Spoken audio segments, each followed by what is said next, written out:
Yesterday, December 7th, 1941,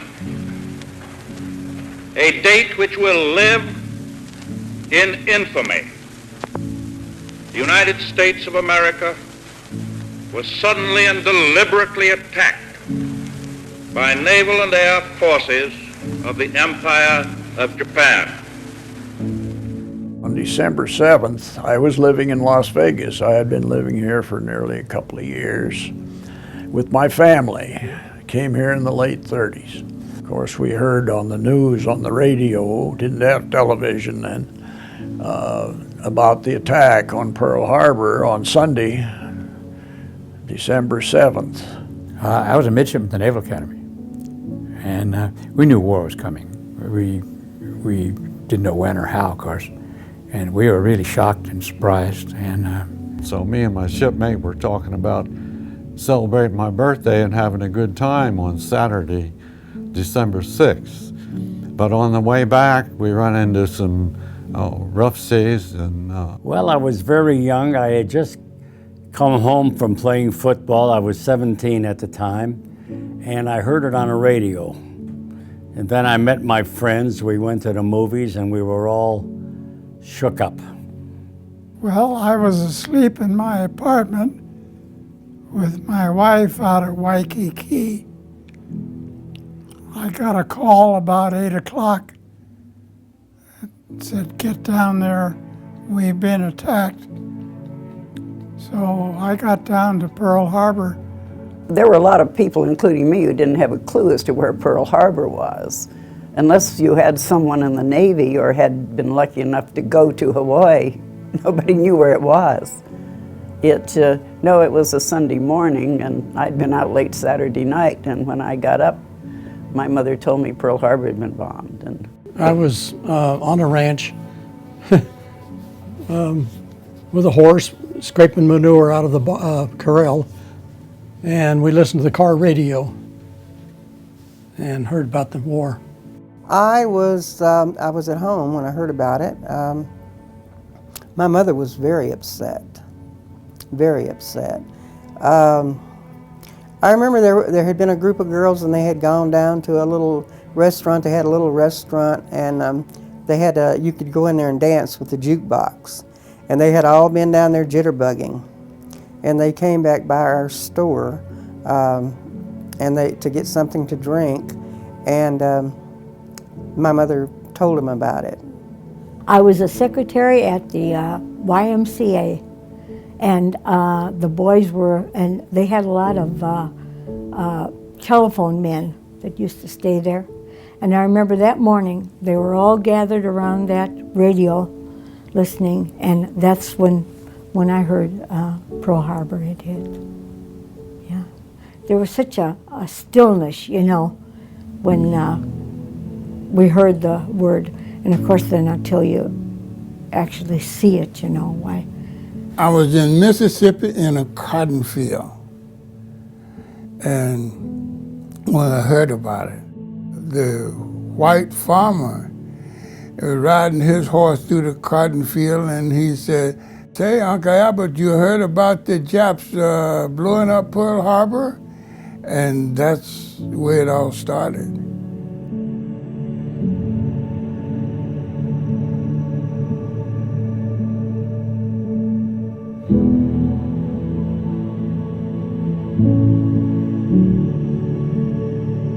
well, of course, we began to hear right away on the radio that the ships were being sunk in the harbor, and that we were at war, and young men were racing to join the Army.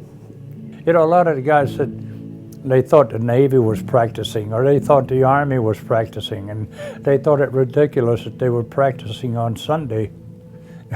I never had that thought. I knew it was an attack. It didn't dawn on us that we were being attacked. At least I know I didn't. But anyway, I was sleeping, and when I heard the bombs go off, jumped up, ran out to the front of the barracks, and I could still hear the bombs, and I looked up and saw the planes going over, and I saw the red ball on the side. And I saw that rising sun ball on the wings, that red ball. Holy mackerel, my heart dropped down to my knees. A great many had seen the airplanes going by with the big meatball on the rising sun on the sides of the airplanes. When that Japanese plane flew over my head, I knew we were in war. You know that somebody, it's war. And the impact of it just makes you almost freeze, I was thinking war. I was absolutely thinking war because I felt like, this is the way it was going to be. Because things were in the islands, it was just so confusing. You just didn't know where to go or what to do, and anybody grab you and tell you to do something, you did it. When they came through, they were all lined up, wing to wing, with 1,700 gallons of 100-octane gas. So when the Jap Zeros came in, boy, they just strafed them all, and that was it. There were so many planes flying around, it was impossible to count how many it was. There was no idea how many at the time. Now, when I heard the first explosion, that was one of the bombs hitting at Pearl. Because, see, Pearl Harbor and Hickam Field are side by side. When we got within 200 miles of Pearl, we were on a search mission that morning. We went on a search mission every morning and afternoon. We had been ordered to maintain radio silence and not to use our radios. We were to land at Pearl Harbor, Ford Island. As we neared Oahu, we heard, "Don't shoot, don't shoot, this is an American plane." And I thought, you crazy son of a bitch, you're going to get it, when we get back for breaking radio silence. And a few seconds later, "Get out the rubber boat, we're going in." And that was the last we heard. So we continued on, and as we neared Oahu, we could see smoke coming up over the island, and we could also smell the spent ammunition. Because I knew something was happening, but I didn't know what.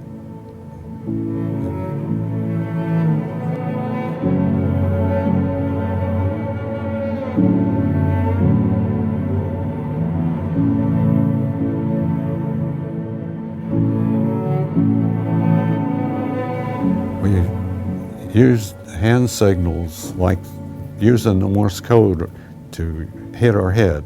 With our fist closed, it was a dot. With our hand open, it was a dash. So the rear seat men who were radiomen, we could converse, back and forth, flying in formation. I batted on my head, what's happening? And they said, Pearl Harbor was being attacked, and they had tried to land at Ford Island and couldn't. Now, I did see the Arizona blow up. Now, we were that close to Pearl Harbor that over the buildings I could see the smoke. When that ship blew up, you knew something bad had happened over there. And all of a sudden, there was the darndest explosion you ever heard right outside the barrack, right outside the mess hall. So I ran to the door to see what was going on, and as I opened the door and looked up Hangar Avenue, hangars 7 and 9 went up. Debris flying everywhere. And I thought, what in the world? An airplane blew up in the hangar? Then I looked over to the ship service, and I saw all of the people, the service people, running out and heading for the hills. So I went around the corner of the barracks and looked down and saw everything in flames. So all of us, by now, everybody else is up and we're running. We're running down to the hangar. But anyway, now I run outside and I'm all excited and shook up, and I didn't know what I was doing. I'm looking around and looking at all these airplanes flying around, and some guy was standing under the eave of another building. He reached out, grabbed me, and pulled me under there. And I didn't more than get under there. Here come another plane machine gunning, and he took off about an inch or 2 inches of the eave of the building that we were standing under. And about that time, another flight came over, and they dropped some 500-pound bombs in the hangar. You know, we saw the smoke, but when we neared the island, we could see the end of the second attack, you know. So we knew, you know, something happened. Guys were taking stretchers by me. And, you know, it was a continual line of guys who hadn't been injured, taking bodies over to the hospital. Young man that was running with me, I didn't know him, had his side torn off from the shrapnel. So there wasn't nothing I could do, so I went on into the hangar. So I went up Hangar Avenue, and somebody jumped out of one of the hangars and grabbed me and said, "You got to help me get these wounded over to the hospital." I saw the most ungodly sight anyone ever wants to see. We've all seen those pictures of Battleship Row with the Arizona in flames and smoke and flames pouring up, the Oklahoma upside down, and the battleships that were in the exposed row were sunk. When I got back aboard, it was an ugly mess because the fire from the burning oil from the Arizona was drifting down, and had already burned out our senior officers' quarters. The West Virginia alongside us had been severely bombed and torpedoed and sunk. But what was kind of eerie is the flames from the Arizona were towering many feet into the air, and they illuminated us perfectly. All the rest of the Hawaiian Islands were completely black.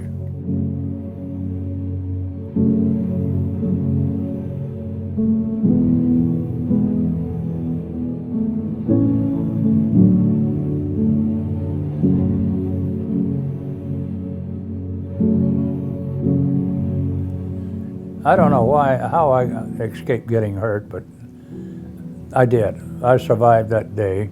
Anybody says he wasn't scared that day, he's a liar.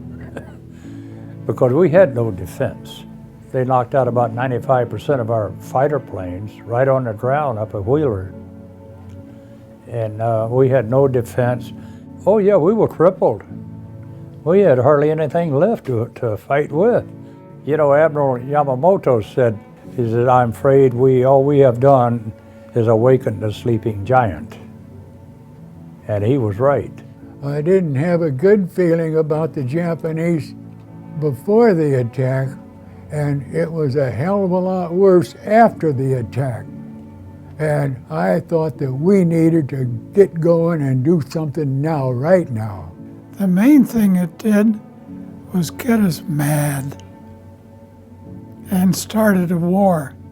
The Japs from a military point of view or naval, did a marvelous job. Their planning was superb, and their execution of the attack was superb. They had a much better, more modern fleet than we did. The greatest loss we had at Pearl Harbor that affected our war effort ultimately was the 2,000 some odd people who were killed. The biggest thing is keep this country prepared. That's the biggest thing. Our slogan at the Pearl Harbor Survivors Association is, remember Pearl Harbor, keep America alert. That's our slogan.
you.